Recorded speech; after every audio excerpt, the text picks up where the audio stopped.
Do versículo 1 até o versículo 8. E diz assim: No ano em que morreu o rei Uzias, ouvia ao Senhor, assentado sobre um alto e sublime trono, e o seu cetro enchia o templo. Os serafins estavam acima dele, cada um tinha 6 asas, com 2 cobriam o rosto, com 2 cobriam os pés, e com 2 voavam, e clamavam uns para os outros, dizendo: Santo, Santo, Santo é o Senhor dos exércitos. Toda a terra está cheia da sua glória. E os umbrais da porta se moveram com a voz do que clamavam, e a casa se encheu de fumaça. Então disse eu: ai de mim, que vou perecer, porque eu sou um homem de lábios impuros, e habito no meio de um povo de impuros lábios. E os meus olhos viram o Rei, o Senhor dos exércitos. Mas um dos serafins voou para mim, trazendo na mão uma brasa viva, que tirara do altar com uma tenaz. E com ela tocou a minha boca e disse: eis que isso tocou os teus lábios, e a tua iniquidade foi tirada, e purificado o teu pecado. Depois disso ouvi a voz do Senhor que dizia: a quem enviarei, e quem há de ir por nós? Então disse eu: eis-me aqui, envia-me a mim. Amém? Para nos sustentar naquilo a qual Deus nos chamou. E no capítulo 6 nós vemos a experiência de Isaías com Deus. E eu gostaria nesta noite de falar sobre algumas lições baseadas na experiência de Isaías com Deus. O texto nos diz, no versículo 1, que no ano em que morreu o rei Uzias, que essa experiência de Isaías com Deus vai acontecer. E o rei Uzias, ele foi um rei de Israel. Ele reinou 55 anos. Ele teve um reinado, apesar de longo, próspero também. Deus o abençoava. Mas chegou um certo momento que rei Uzias, por causa das conquistas que Deus lhe concedia, ele se ensoberbeceu. E ele pensou que por ser rei, poderia fazer o que queria. E assim transgrediu a palavra de Deus. Desobedeceu a palavra de Deus, queimando o incenso, fazendo aquilo que não era para ele fazer. E quando ele desobedece a palavra de Deus, o próprio Deus, o fere com uma lepra. E assim ele tem que se afastar de todos, de tudo, e assim ele morre. Então o rei de Israel se corrompeu. E não só o rei, mas também o povo tinha se corrompido. O povo, nessa época, nesse contexto, tinha se afastado de Deus. Não queria saber de Deus, não queria ter compromisso com Deus, se afastando de Deus cada vez mais.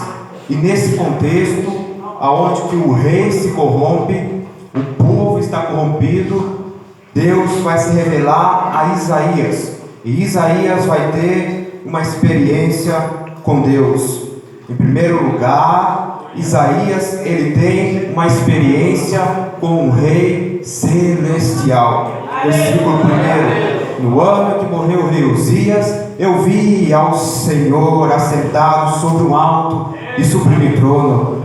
Isaías, ele vê um rei diferente, que está assentado em um alto e sublime trono. E ele vê uma grande diferença do rei da terra. Primeiro, ele vê que o rei da terra se corrompeu, mas quando Isaías olha para cima, ele vê um rei que é santo, santo, santo, e não se corrompe com o pecado. Ele vê um rei que é totalmente santo, inteiramente santo. O seu pensar é santo, o seu falar é santo, e o seu agir também é santo. Salmos 99, verso 5 vai nos dizer: exaltai o Senhor nosso Deus e prostrai-vos diante do escabelo dos seus pés, porque Ele é santo. Um dos motivos pela qual a igreja adora a Deus é porque o nosso Rei, Senhor Jesus, é santo.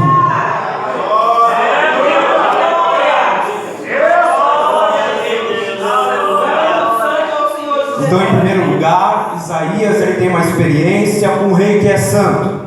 Segundo lugar, Isaías ele também tem uma experiência com um rei que é todo poderoso.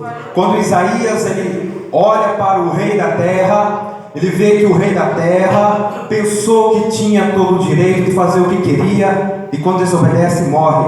Mas quando Isaías ele olha para cima, ele vê um rei que é todo poderoso e a terra está cheia da sua glória. Quando nós falamos da onipotência de Deus, um dos atributos divinos de Deus, o livro ao qual nós mais vemos a onipotência de Deus é o livro de Jó. No livro de Jó, nós vemos o relato do sofrimento de Jó. E o livro de Jó é um livro onde que nós vemos várias vozes. Nós vemos que Jó fala, Satanás fala, a mulher de Jó fala, o próprio Jó também fala, e Deus também fala. E em um certo momento lá no capítulo 24 de Jó, Jó ele vai querer questionar Deus. Jó vai querer entender Deus, querer resposta de Deus, mas Deus não dá nenhuma explicação para Jó, porque Deus é onipotente. Ele faz do jeito que Ele quer, da maneira que Ele quer, sem dar explicação. E quando Jó bombardeia o céu com perguntas, lá no capítulo 38 de Jó, Deus desce para falar com Jó. E a primeira coisa que Deus fala para Jó é: se posicione, tome postura, porque agora eu vou falar com você. E Deus começa a fazer perguntas para Jó. Já que Jó queria fazer perguntas para Deus, Deus também decide fazer algumas perguntas básicas para Jó. Mas Jó não consegue responder nenhuma das perguntas que Deus faz. Deus faz uma série de perguntas.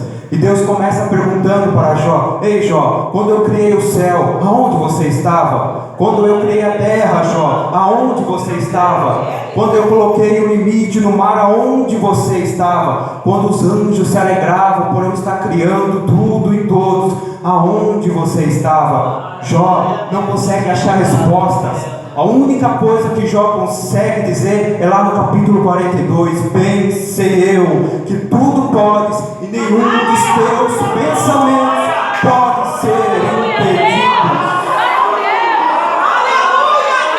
Jó ele tem uma experiência com a onipotência de Deus, porque o nosso Rei, Senhor Jesus, é onipotente. O próprio Jesus, lá em Mateus capítulo 28, quando ele aparece para os seus discípulos, antes dele mandar os seus discípulos pregar para o mundo todo, Jesus aparece e diz: é-me dado todo o poder no céu e na terra. Então Isaías ele tem uma experiência com um rei que também é todo poderoso. Em terceiro lugar, Isaías ele também tem uma experiência com um rei que é um rei que reina eternamente. Porque quando Isaías ele olha para a terra, ele vê que o rei Uzias reinou apenas 55 anos. E quando o rei Uzias morre, o seu reinado também morre, acaba. Mas quando Isaías ele olha para cima, ele vê um rei que reina eternamente. Salmo 145, verso 13: o teu reino é um reino eterno, o teu domínio dura por todas as gerações. Pode passar as épocas, os anos, mas Jesus continua em seu trono, reinando para sempre. Em Lucas capítulo 1, versículo 33, quando o anjo aparece para Maria para dar o recado do nascimento do Salvador, o anjo fala para Maria: do seu ventre vai nascer o Salvador, e o seu reino será eterno. O reino do nosso Senhor Jesus é eterno. Quando nós olhamos para a Bíblia, nós vemos que José governou no Egito, mas José morreu e o seu governo sobre o Egito acabou. Quando nós olhamos para a Bíblia, nós vemos que Saul reinou em Israel, mas Saul morreu e o seu reinado acabou. Davi reinou em Israel, mas o seu reinado também acabou. Nabucodonosor reinou, mas o seu reinado acabou. Daniel governou em Babilônia, mas o seu governo também acabou. Mas quando olhamos para Jesus, ele veio, nasceu, cresceu, morreu, mas ressuscitou e reina para todos sempre. Porque o seu reino é um reino eterno. Então Isaías, ele tem primeiramente uma experiência com um rei celestial, um rei que é santo, todo poderoso, e tem um reino que é um reino eterno.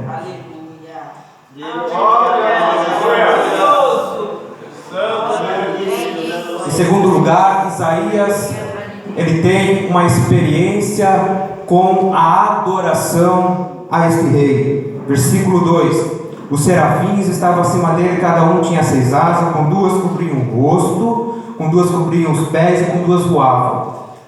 Isaías, ele vê como é feita a adoração a esse Deus. E Isaías, ele vê que os serafins não o adoram apenas com os seus lábios, mas o adoram também com a sua maneira de viver. Porque a adoração a Deus não se limita na voz. Adorar a Deus é muito além do que apenas abrir a boca e dizer que Ele é santo. Adorar a Deus é com nossa maneira também de viver. Mateus capítulo 15, versículo 8, o próprio Jesus vai dizer isso: este povo honra-me com os lábios, o seu coração porém está longe de mim, mas em vão me adoram, ensinando doutrinas que são preceitos de homem. Jesus está falando isso para os fariseus, que se diziam que adoravam a Deus. Eu adoro a Deus, eu sirvo a Deus.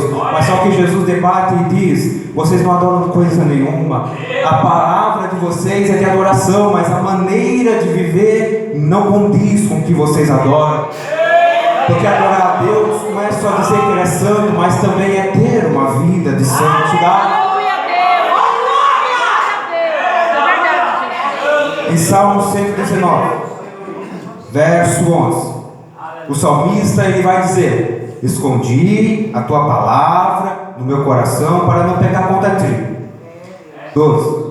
Bendito és tu, ó Senhor, ensina-me os teus estatutos. Verso 13. Com os meus lábios declaro todas as ordenanças da tua boca. Aqui o salmista, ele vai dizer que tem se esforçado para esconder a palavra de Deus no seu coração, ou seja, praticá-la. E no verso 12 ele pede por ajuda a Deus, para que Deus o ajude a viver a palavra. E só no verso 13 que ele diz que vai louvar a Deus pela sua palavra. Olha o ensinamento que o salmista nos traz. Antes de termos a palavra de Deus pronunciada em nossa boca, adorada em nossa boca, primeiro temos que ter aguardado em nosso coração, porque senão é uma adoração em vão. É um ensino sobre a adoração a Deus. O próprio Jesus, em João capítulo 4, versículo 23, vai nos ensinar 2 princípios sobre uma adoração verdadeira. Jesus, em João capítulo 4, versículo 23, ele vai dizer: mas a hora vem, e agora é, em que os verdadeiros adoradores adorarão o Pai em espírito e em verdade, porque o Pai procura os tais que assim o adorem. Jesus diz que o Pai é espírito e Ele procura verdadeiros adoradores, ou seja, se Jesus fala aqui, o Pai procura verdadeiros adoradores, é porque também existem falsos adoradores. E Jesus diz 2 princípios sobre a adoração a Deus. Primeiro, ela é em espírito, o nosso espírito em comunhão com o Espírito Santo de Deus. E segundo, em verdade, baseado na palavra de Deus. É por isso que só a igreja adora a Deus. Ímpio não adora a Deus. Porque tem gente que vê um cantor, uma cantora do mundo, que canta músicas diabólicas, profanas, aí vai e canta um hino evangélico, um louvor a Deus, Ainda tem gente que pega e posta, olha, fulano de tal, adorando a Deus, fulana de tal, louvando a Deus, mas ímpio não adora a Deus, porque ímpio, primeiro, não tem o Espírito Santo e não está afirmado na palavra. Só a igreja adora a Deus, porque só a igreja tem a presença do Espírito Santo e está afirmada na palavra de Deus. Então, Isaías ele também tem uma experiência com a adoração a Deus. Ele vê que a adoração a Deus é além da voz, mas também nossa maneira de viver glorifica a Deus. Aleluia, Deus! Paulo, em Romanos capítulo 12, ele diz: rogo-vos, pois, irmãos, que apresentei os vossos corpos como sacrifício vivo, santo e agradável a Deus, que isso é o culto racional. A nossa santificação, andar em santidade, também glorifica a Deus. Então, Isaías ele vê que os serafins, que são ministros de Deus no céu e exemplo para nós aqui, adoradores na terra, que a adoração vai além da voz. Então, Isaías, ele tem a experiência com o Rei Celestial, que é santo, todo-poderoso, tem o reino eterno, e ele também tem experiência com a adoração a este Rei, que é diferente, porque ele é um Rei diferente. E o que essas experiências vão resultar na vida de Isaías? Capítulo 5. Então disse eu: ai de mim, que vou perecendo. Quando Isaías ele tem essas experiências com Deus, Isaías ele diz: ai de mim. Ele reconhece que tem pecados e falha, e ele deseja se relacionar com esse Deus. Mas só que Isaías ele entende algo que nós precisamos entender, e muitos precisam entender, que não tem como ter intimidade com Deus tendo comunhão com o pecado. Não tem como se relacionar com um Deus que é santo vivendo na prática do pecado. É incoerente, não tem como. É necessário ter uma postura, uma decisão. Porque o que mais se tem crescido hoje em dia, o que mais se tem ouvido é: eu sirvo a Deus do meu jeito, eu sigo a Jesus da minha maneira, e ninguém tem que ficar se intrometendo do jeito que eu sirvo a Deus. Mas segundo a palavra de Deus, não se serve a Deus do jeito que quer, não é da maneira que quer, é do jeito, da maneira que a palavra de Deus fala. E se não tem vida estruturada na palavra de Deus, não tem vida com Deus, não tem nada de Deus, é necessário uma conversão. Porque Isaías ele reconhece que para se ter um relacionamento com esse Deus é necessário abandonar a vida de pecado. Ele diz que ele vai perecer por causa dos seus pecados, porque ele é um homem de lábios impuros e habita num povo de impuros lábios. Mas ele não quer ser como a maioria, ele quer ser diferente. E quando ele decide ser purificado do seu pecado, no versículo 6 vai dizer: mas um dos serafins voou para mim, trazendo na mão uma brasa viva, que tirara do altar com uma tenaz, e com ela tocou na minha boca e disse: eis que isto tocou os teus lábios, e a tua iniquidade foi tirada. Quando Isaías ele decide ser tratado por Deus, quando Isaías ele se humilha, Deus dá uma ordem para um dos serafins tirar do altar uma brasa, e o serafim leva até Isaías esta brasa e toca em seus lábios. E o serafim é claro em dizer: isso que tocou os teus lábios tirou a sua iniquidade. O serafim não diz: eu te purifiquei, mas o serafim diz: a brasa que eu tirei do altar de Deus te purificou. Então Isaías no capítulo 6 ele é purificado por uma brasa tirada do altar. E nós, de que maneira somos purificados e tratados nossos pecados? Em Isaías é através de uma brasa, mas nós, em 1 João capítulo 1, versículo 7 vai nos dizer: mas se andarmos na luz, como Ele na luz está, temos comunhão um com os outros, e o sangue de Jesus, seu Filho, nos purifica de todo pecado. Só o sangue de Jesus nos purifica de todo o pecado. É por isso que temos que nos render a Jesus todos os dias, porque só Ele pode nos purificar, nos tratar de nossos pecados e nossas falhas. E Isaías, ele se rende a Deus, clama por misericórdia, porque ele sabe que só Deus, que é o único que o pode o restaurar, que Deus é o único que o pode o levantar, o perdoar. Em Salmo 51, verso 10 e 11, Davi, ele clama a Deus por misericórdia, porque Davi, ele começa a sentir a ausência de Deus em sua vida. Ele começa a sentir que o Espírito Santo está se afastando dele por causa do seu pecado, porque o pecado nos afasta de Deus. O pecado nos faz separação entre nós e Deus. Mas quando Davi ele sente essa ausência, ele cai de joelhos em Salmo 51 e começa a dizer no verso 10: cria em mim, ó Deus, um coração puro, renova em mim o espírito reto, não me lances fora da tua presença e não retires de mim o teu Espírito Santo. Davi ele se humilha na presença de Deus, porque ele sabe que o pecado derrubou, mas que Deus pode o levantar novamente e o restaurar do seu pecado. Paulo, em Romanos capítulo 7, ele também se humilha. Paulo, em Romanos capítulo 7, ele diz: miserável homem que sou, o bem que eu quero fazer eu não faço, e o mal que eu não quero, esse eu pratico.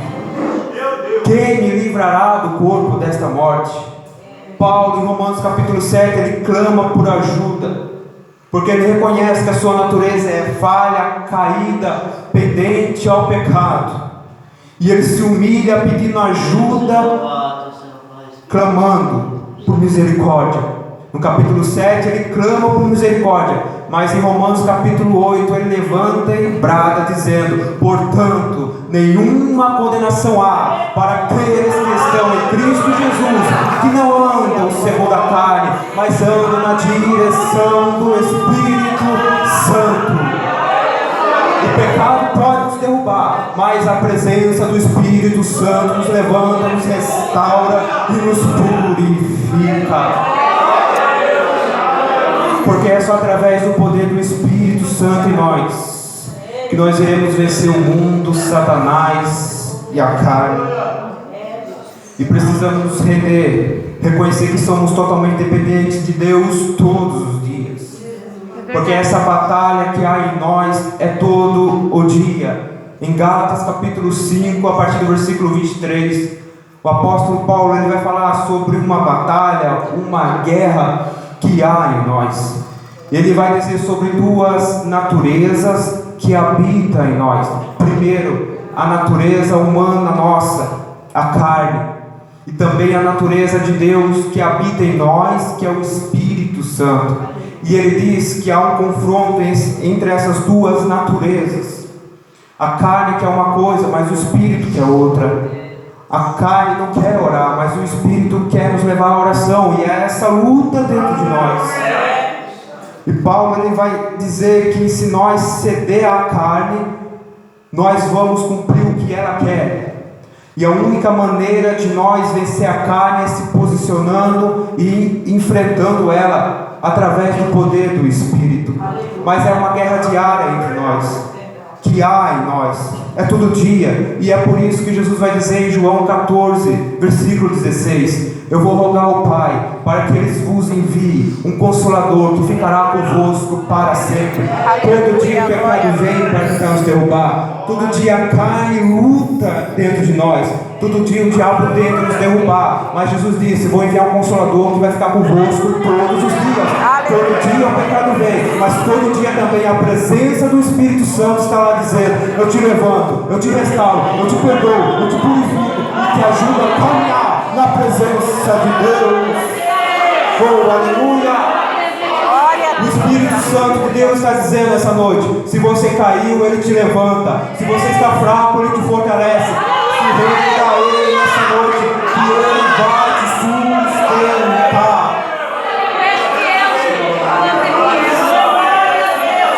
É uma guerra diária, mas através do poder do Espírito Santo nós vamos vencer. E depois que Isaías tem essas experiências com Deus, clama por misericórdia e Deus o trata. No versículo 8, ele escuta Deus dizer: depois disso ouvi a voz do Senhor que dizia: a quem enviarei e quem há de ir por nós? Então disse eu: eis-me aqui, envia-me a mim. Só depois que Isaías é tratado do seu pecado, que Deus o envia. E é lindo o que acontece nesse capítulo, porque Isaías ele tem uma experiência com Deus, ele clama por misericórdia, Deus o perdoa, Deus o restaura e ainda o capacita para uma obra. E é o que Deus quer fazer com nós. Ele nos perdoa, Ele nos restaura, Ele nos levanta e ainda nos capacita para a obra dEle. Eu gostaria de finalizar essa noite fazendo uma oração com a igreja. Se puder colocar de pé, por favor.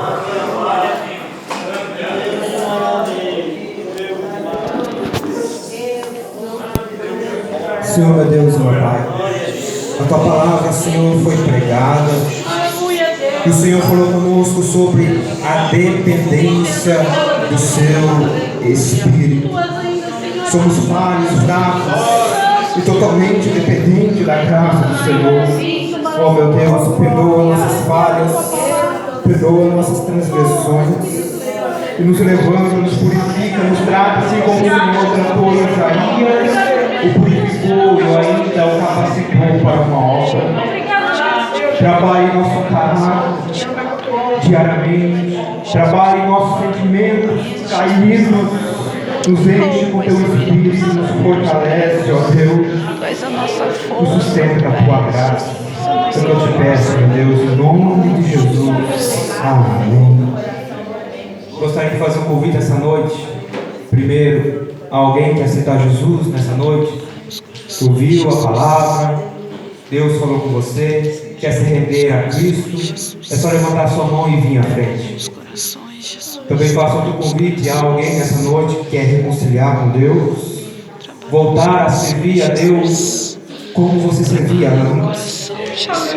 Reconheça que você é dependente da graça e o Espírito Santo te dará condições de vencer a carne, o mundo e Satanás, mas é necessário se render a Ele e Ele irá te sustentar. Se há alguém que quer reconciliar com Deus, levanta a sua mão, vem à frente, nós iremos orar por você. Não há ninguém? Que Deus abençoe a cada um grandemente. Eu agradeço essa rica oportunidade de poder estar ministrando a palavra de Deus. Amém.